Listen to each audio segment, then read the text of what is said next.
на жалост, да речеме, најтешко му е на неговиот шофер. Али тоа е тоа, сега назад нема. Дали беше Тоа сообраќајна е Божја несреќа судбина. беше Не, ли? Божја судбина е било тоа. Требало е да биде, да се уклопа времето со инцидентот. Значи Божја судбина. Божја судбина. Кој се јавува? Ало? Да, повелете. Добар ден.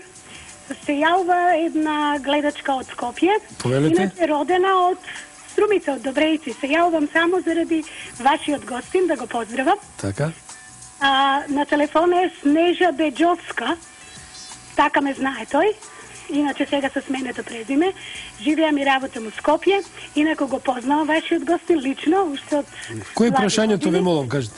Честитки, поздрав за него, нема да коментирам темата. Благодарам многу.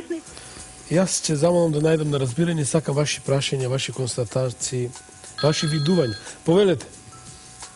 Ало? Да, кој се јава? Од Прилеп гледачка, дали може да кажете каде можеме да ве најдиме? Во режијата, јавете се, ќе добиете податоци таму. Благодарам многу.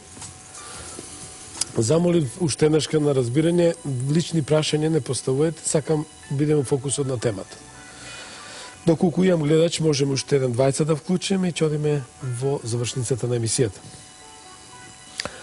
Господин Филев, со оглед дека луѓето навистина ги интересира нивната судбина, судбината на Македонија, една многу би се задржал, да му даме простор на гледачот. Повелете? Кој се јава? Повелете. Добро.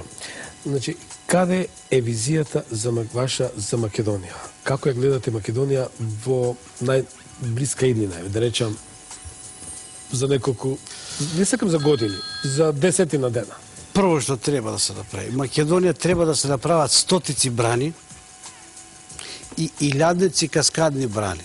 Да се по Македонија е такво Божје место, се вика, од 130 метра Гевгилија надморска висина до 2700 и нешто метра кораб надморска висина. Кога би се соберала оваа вода, Македонија ќе има многу јака дождовна клима за производство на дожд. Земјоделието ќе цвета, се ќе се наводнува, да речеме. Второ, имаме рудни богатства. А некако сега што се прави, рудните богатства се носат надвор. Јас не знам, да речеме, да не би коментирал што е, како и зашто. Само тоа е на Македонија спас. Да се завртеме, да ја градиме од сите страни. И нема да имаме никаков проблем. Да вклучим уште некој гледач. Повелете, у програма сте? Добар ден, господин Томич. Добар ден. Се јавувам од Австрија, Блажевски Аце, од Рачево сум иначе. Така? Да ви кажам нешто. Пошто ние сме сите заинтересирани за таа наша Македонија и ја мислам дека јасно и гласно и човекот го слушаме, поготово голем поздрав до гостинот, затоа што тој ни ја представува визијата наша македонска. Не треба да се преговара за името, се знае дека сме ние Македонија и Македонија да си остадеме. Нема што да се расправаме со грците, со бугарите, со албанците, со србите. Се знае кои сме и како сме. Так. Многу јасно и гласно е и да им помогнеме на овие луѓе наши, да овие визионери наши, финансиски или било како, да имаме да ни дадат една слика за нашата иднина македонска. И уште нешто, без НАТО и ЕУ се може, доволно е само да се потикнат од диосфората, да може да се вложува во таа наша Македонија, не ни треба многу. Тој народ наш е секако научен со многу малку и досега обстанува со малку. Ќе обстане и понатака, да не се плашиме. Благодарам многу. Да вклучам уште само еден гледач. Повелете, во програма сте? Повелете. Ало? Да. Господин Томич. Да. Чичко Ѓорѓија од Скопје. Повелете. Во врска со името, грците убаво го знаат што е и кое е името на Македонија. Меѓутоа, поделбата, што не им е сигурна од Букурешт, тие сега сака да ја потврдат пред светот со притисок и на американците, и на европејците, практично бараат нотар кој ќе им го потпише сега, а меѓу нас двајца, кога е нешто заграбано, го немаат своje, бараат нотар. Тоа е ова и затоа не треба никаква согласност. Благодарам многу. Господин Филип, многу ви благодарам. Доколку имате порака, повелете. Само уште диаспората мора да ја обединеме, а тоа може да ја направи нашата црква.